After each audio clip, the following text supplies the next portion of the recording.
La, la parole est à notre collègue Jean-Paul Fournier pour le groupe Les Républicains.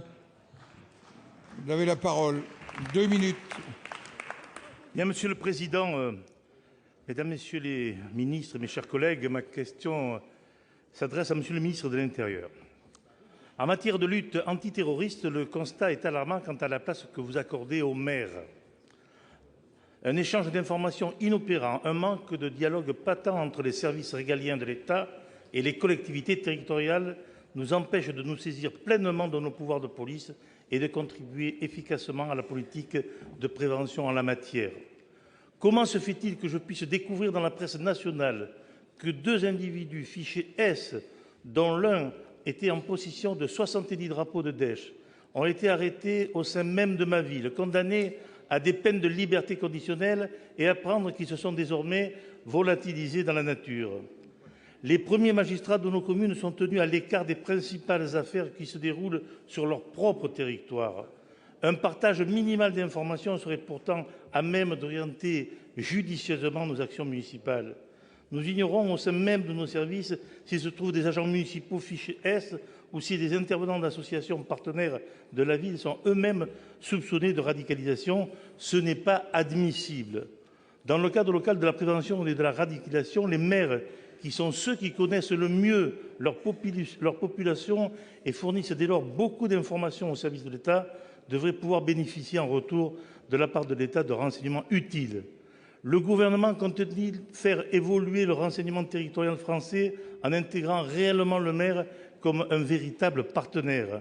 La communication des fiches de signalement des individus classés S liés à des enjeux terroristes ainsi que la situation dans laquelle se trouvent ces individus serait un bon commencement. Pour vous répondre, la parole est à Jean-Marie Le Guen, secrétaire d'État en charge des relations avec le Parlement. Monsieur le ministre, 2 minutes. Merci, Monsieur le Président. Monsieur le sénateur Jean-Paul Fournier, merci de poser cette question, qui pose une question évidemment tout à fait utile et en même temps délicate, qui est celle de l'association des maires, des responsables des collectivités territoriales à la lutte contre le terrorisme, aux côtés évidemment de l'État. Et à l'évidence, le gouvernement réaffirme le rôle essentiel pour prévenir en amont la radicalisation, prendre en charge les personnes radicalisées ou en voie de radicalisation, le rôle des collectivités territoriales. Donc nous avons un enjeu qui est évident en la matière.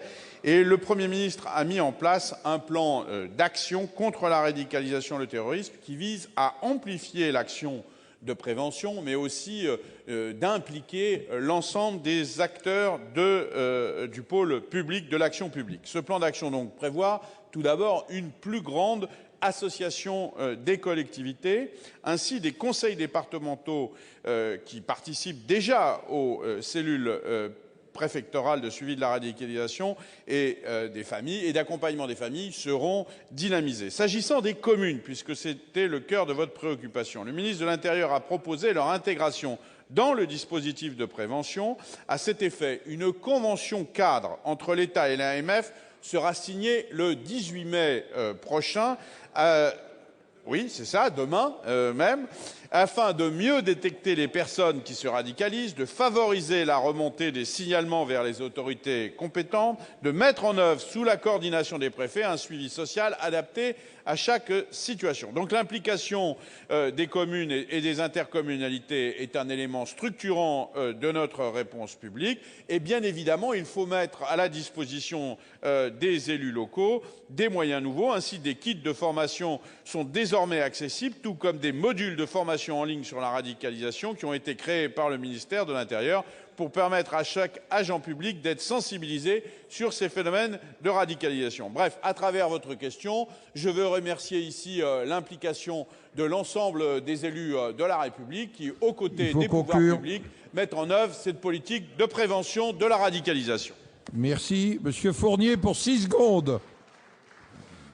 Très rapidement, d'abord, on va voir ce qui se passe à partir de demain, puisque si j'ai bien entendu, c'est à partir de demain qu'on signe cette convention. Je rappelle que les maires sont des OPJ au même titre que les polices d'État et qu'on est tenu aussi au secret professionnel.